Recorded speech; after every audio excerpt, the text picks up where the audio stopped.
I don't need a PR agency. I don't need to be in magazines to get clients. That stuff is too expensive and never pays off, right? Well, maybe not. Stay tuned. Hey kids, and welcome to Designed by Wingnut Social. I'm your host, Darla Jethro Powell, the great grand high poobah of all things here at Wingnut Social, a digital marketing agency for the interior design industry. That's all we do as interior designers. We know how you speak, we know how you work, we know what your aesthetic even is. Imagine that. Because I was an interior designer in Miami, Florida, and long story short, that's translated over to my marketing being successful, marketing for other interior designers and the like. And here we are today, wingnutsocial.com. Just a quick reminder that our search engine optimization and Google ad services are out of the wait list.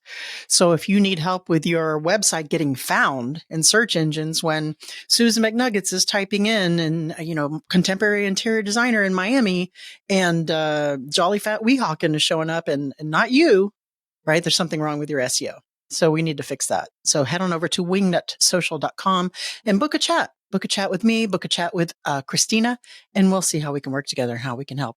And Google Ads, of course. Man, and there's something we talk about in the show with my guest today, Jeanne Collins, is ad spend, right? And spending on maybe some not so impactful ways to get clients versus spending on ways to get clients quickly, to get that cash flow going. And Google Ads, paid ads, social media ads are one way to do that. If you do it with a strategy, smartly, laser focused to your ideal client, and that is what we do at Wingnut Social. End of plug. Wingnutsocial.com. It wasn't the end. It wasn't. All right, guys. Today's guest, Jeanne Collins, has only been in business as an interior designer, I should say, for 4 years. And I am just really blown away with this bio in that length of time. And in our conversation, we're going to talk, we're going to discuss, we're going to chat, we're going to gab about how she did this. Okay. Jeanne Collins is a renowned interior designer and the founder of JerMar Designs. She has a unique vision for her firm, which focuses on working with executives and entrepreneurs to create projects that seamlessly blend sophistication and balance with inner and outer wellness. Due to her distinctive approach, Jeanne has received several accolades, including, get this, guys, 4 years, being named an Architectural Digest 80 Pro 2024 featured designer, winning the 2022 Luxe Magazine Red Award, and being nominated, I should say, as an HGTV Designer of the Year. Not the month, not the week, not the quarter, but the whole damn year. All right, Jeanne Collins. How the hell did you do this? Let's dig into my conversation. Hey there, Jeanne Collins. Welcome to the show. How the hell are you? I am fantastic. Thank you, Darla, for having me on. I appreciate it. I'm so excited to have you on. It's been a minute since we've talked about the importance of what we're talking about today. Tease, keep listening. And you are just the expert to do that because you are a very visible interior designer. And if you guys have been living under a rock and you don't know who Jeanne Collins is, as I said in her bio, right? Featured designer, winning Luxe Magazine Awards, featured HGTV Designer of the Year. So today we're talking about the importance of having a PR agency, public relations agency. And I'm going to guess, and you're going to tell us that was a little bit of a part of achieving these accolades and running your interior design business. Am I wrong?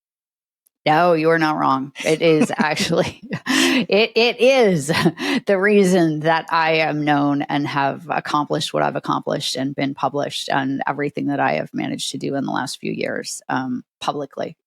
So that is quite, there you go. That's it, guys. That's the end of the show. Get a PR firm. There you go. All right. That's it. Hire one.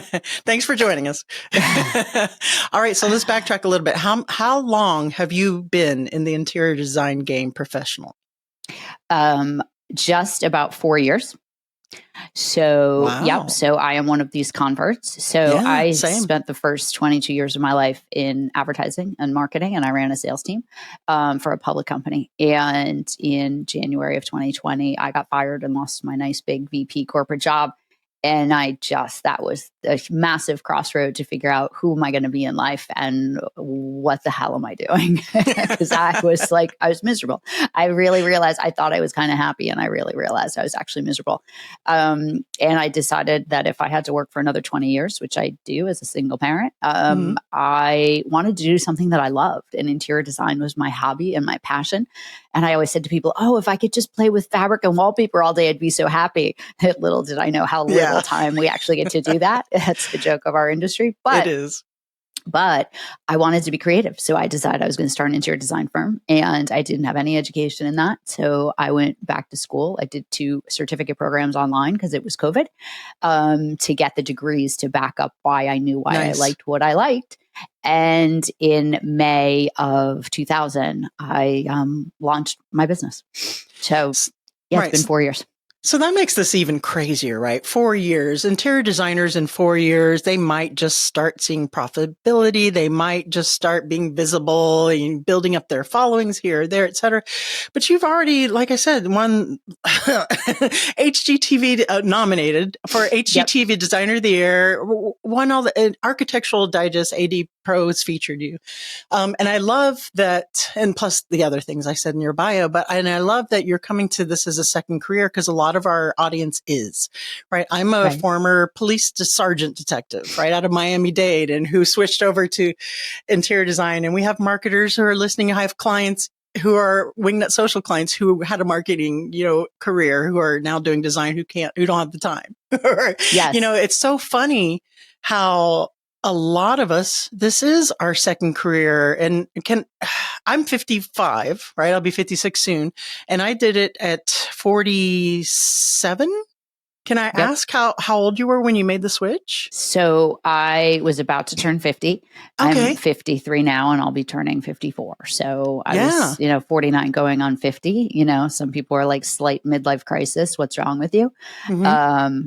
Because the other thing, and I'm sure you can appreciate this, and so can your audience, when we switch careers, many people are switching careers from a corporate structured environment to now being an entrepreneur as running an interior design business. And that inside itself, not just changing industries, but changing the structure in which you are employed, is drastically different too. Because then now you are responsible for everything that in your past life, there was a PR department, and a marketing department, and a sales department, and an HR department. And a paycheck.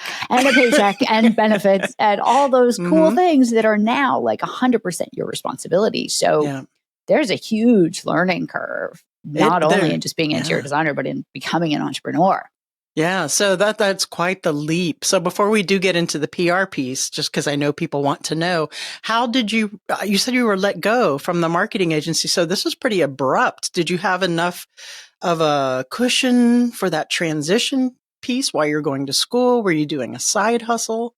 No, I wasn't. I did. I was fortunate that I decided I was going to invest in myself, and that I was going to take that leap and invest in myself and invest in my business. And I just decided, while I'm not the wealthiest person, I do have savings, and I've made lots of money in the past, and just believed that I could do it again. And if you work really hard and you're passionate about something and you're good at it, which I felt I was good at it, then the money will come, and I will make that money, and I'm going to make that investment to invest in myself.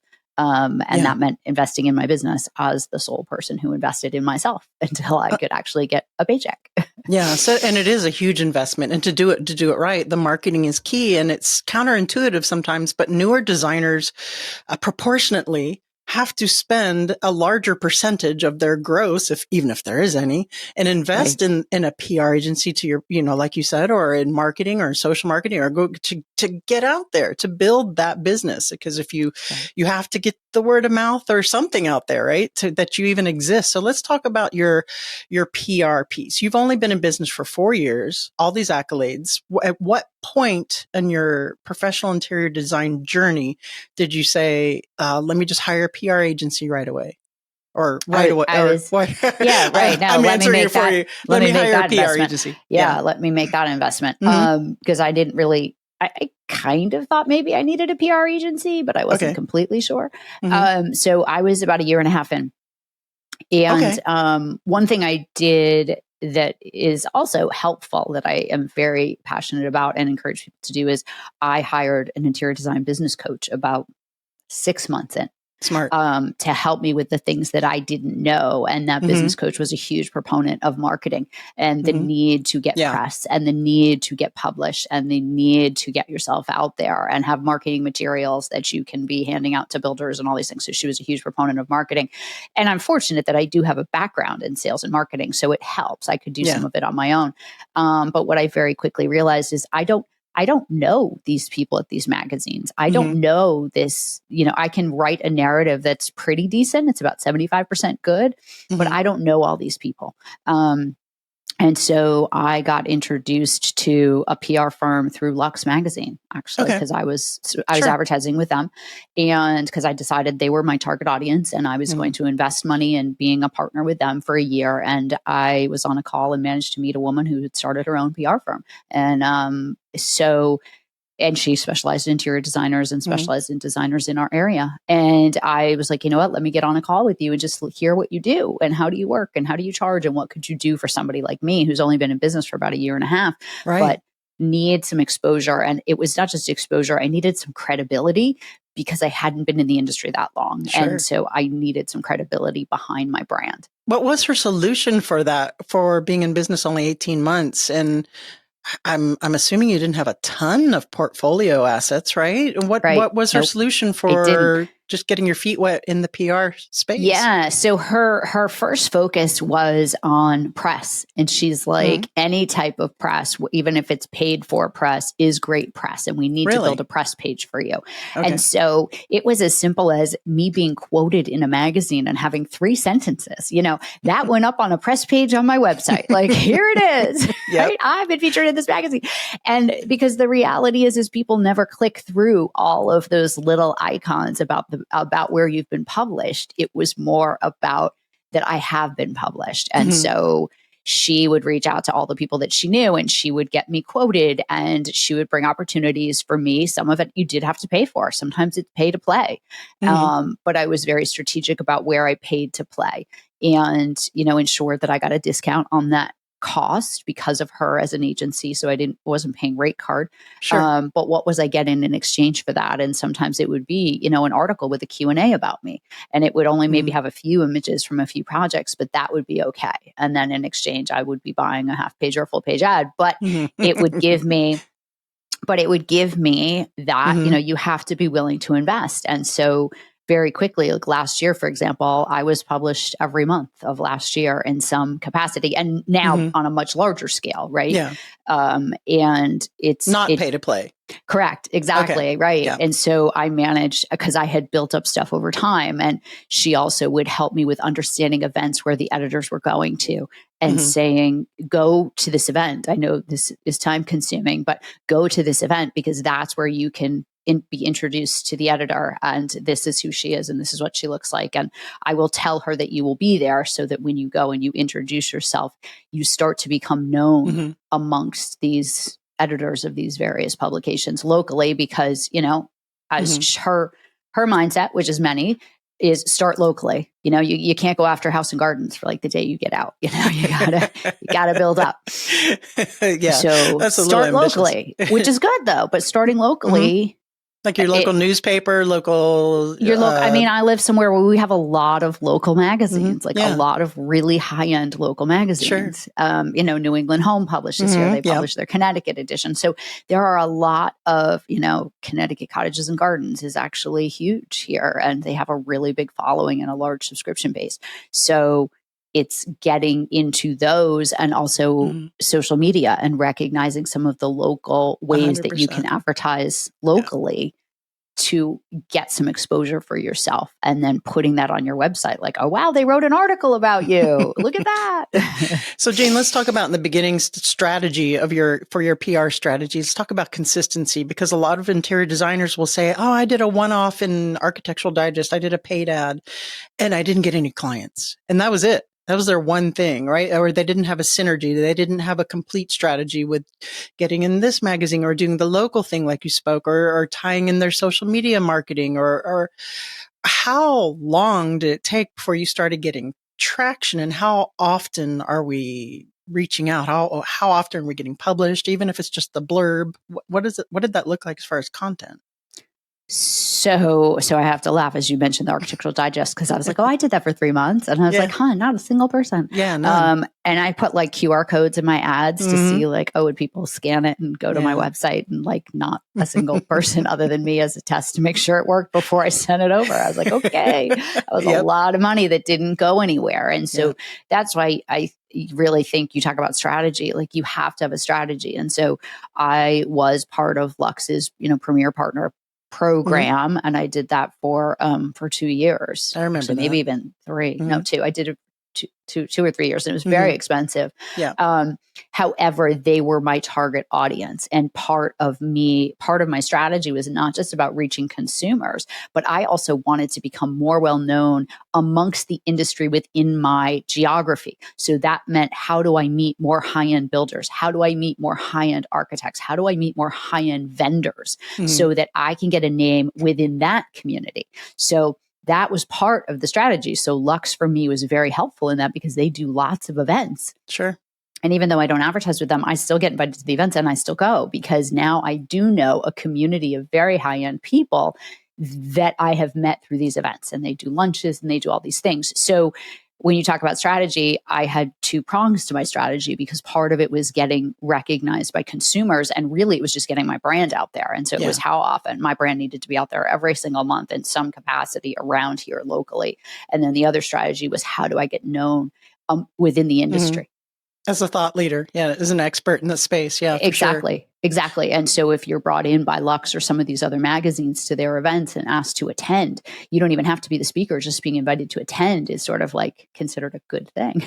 You must be somebody if they invited you.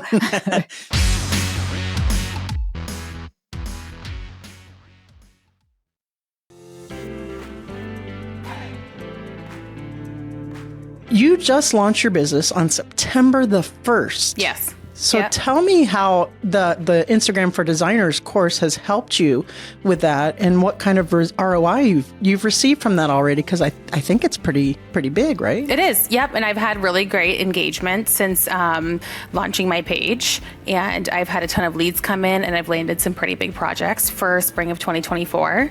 And I really don't think I would be here today if I didn't take this course. Wow. That's insane. 100%. That is incredible. How many leads are you getting from Instagram? How is, what does that look like for you on a weekly or monthly basis? 1 to 2 per week. Every single one of my leads have come from Instagram. There's so many things that I wouldn't have known to, improve my search engine optimization on Instagram.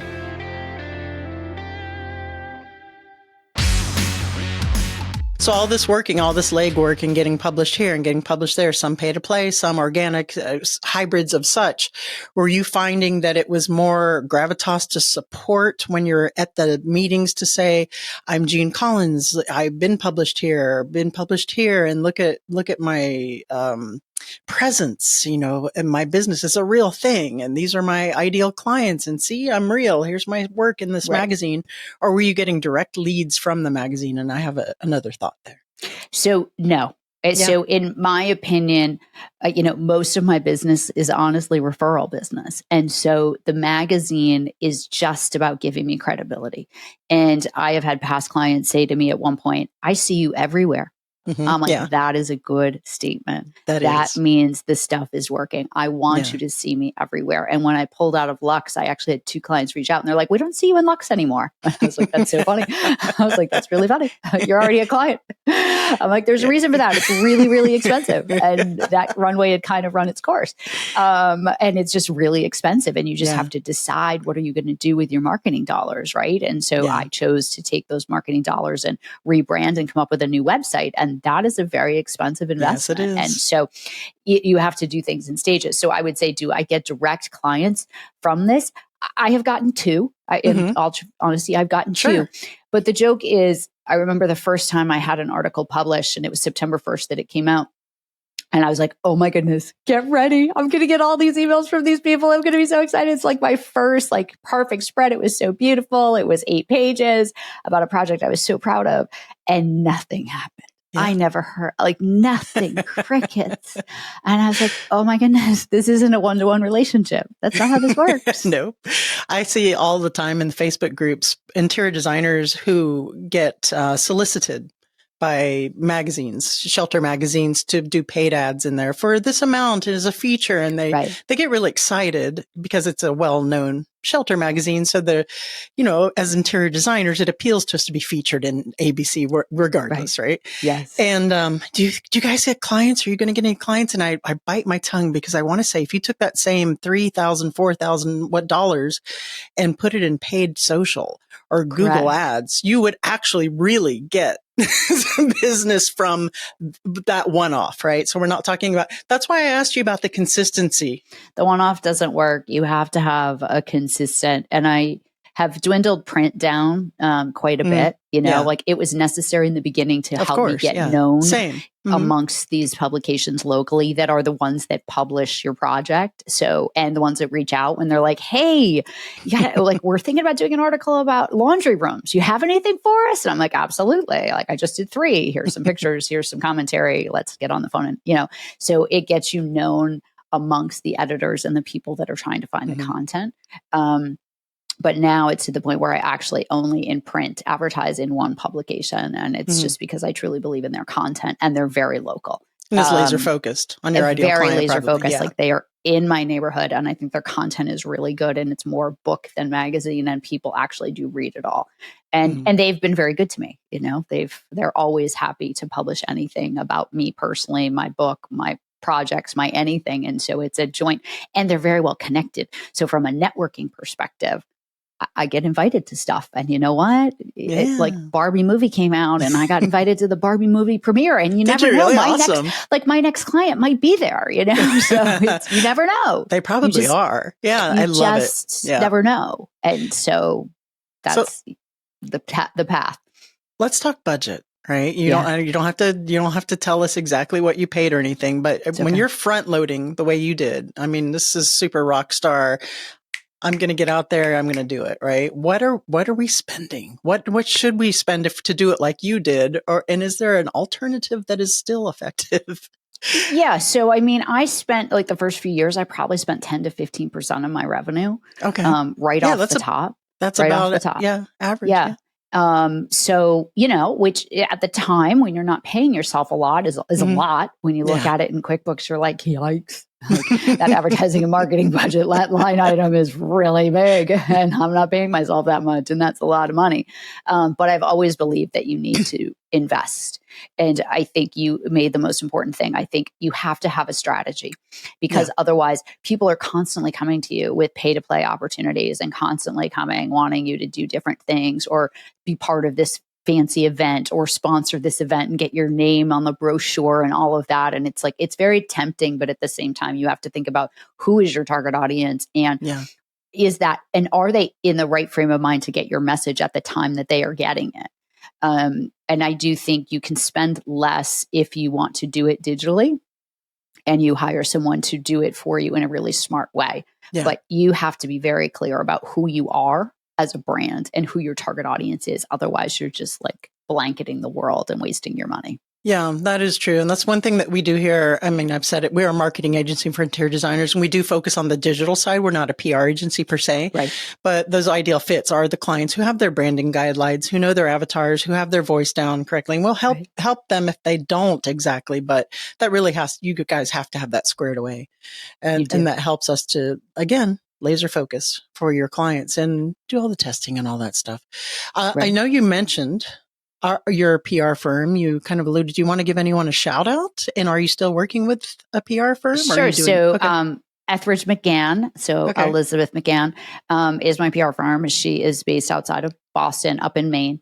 Nice. And so she services sort of the New England area and only focuses on interior designers. So, and she's been amazing.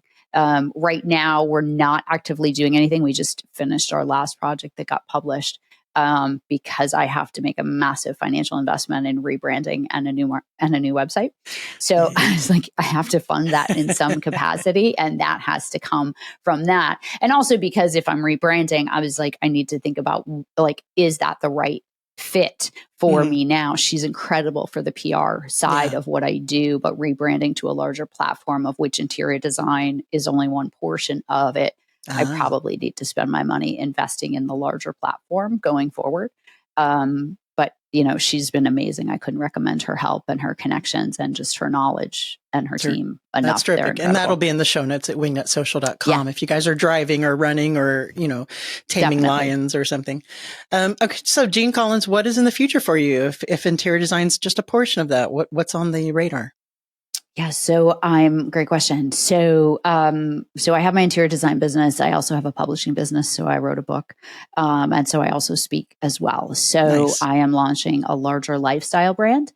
And so it's the House of JerMar. And so it's all about wellness starts within, and it's within your environment. So your interior design part of my business, but it's also within you as your own personal wellness. So it's combining all of my passions and all of my businesses.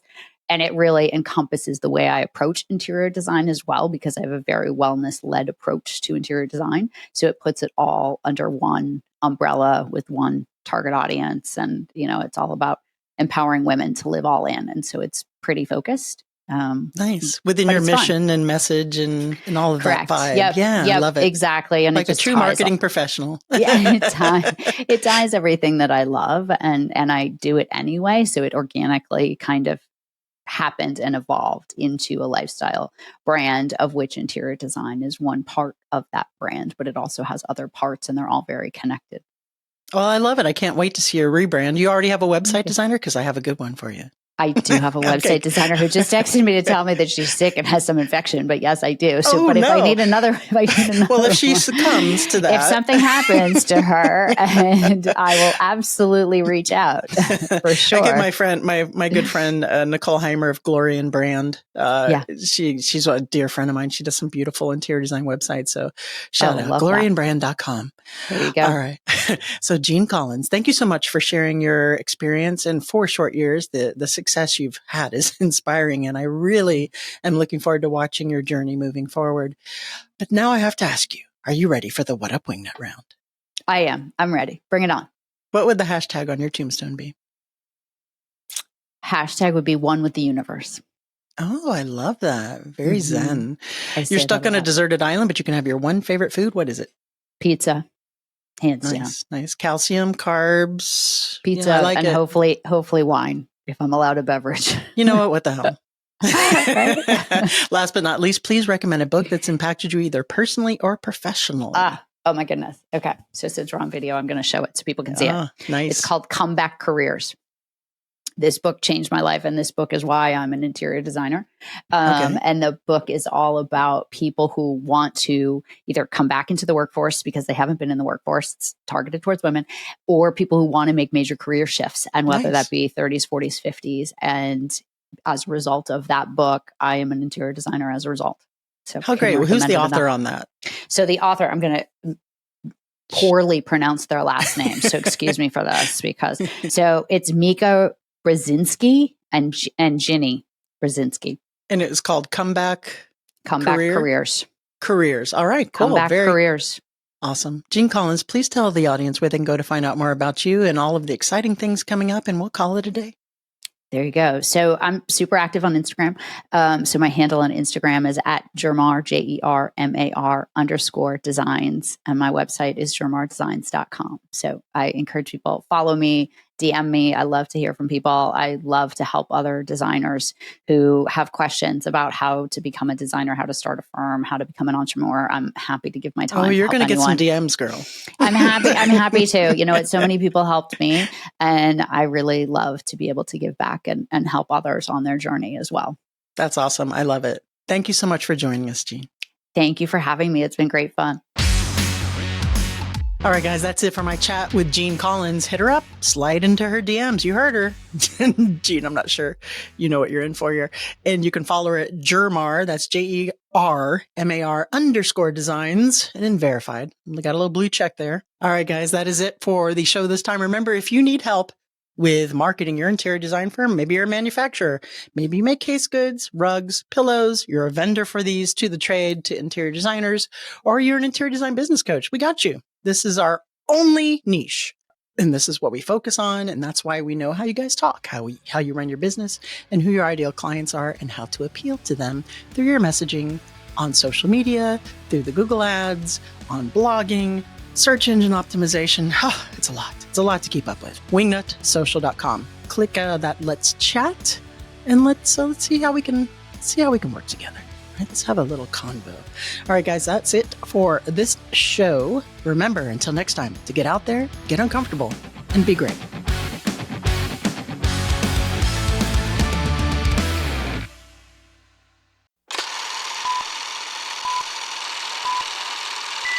Hey kids, and welcome to Designed by Wingnut Social. I'm your host, Darla Jethro Powell, the great. That's it. Like Catherine, Alexander, Darla. That's it. That's all you need to know. And until then, remember to get out there, be uncomfortable, and be great. Get uncomfortable. And until then, remember to get out there, get uncomfortable, and take a nap.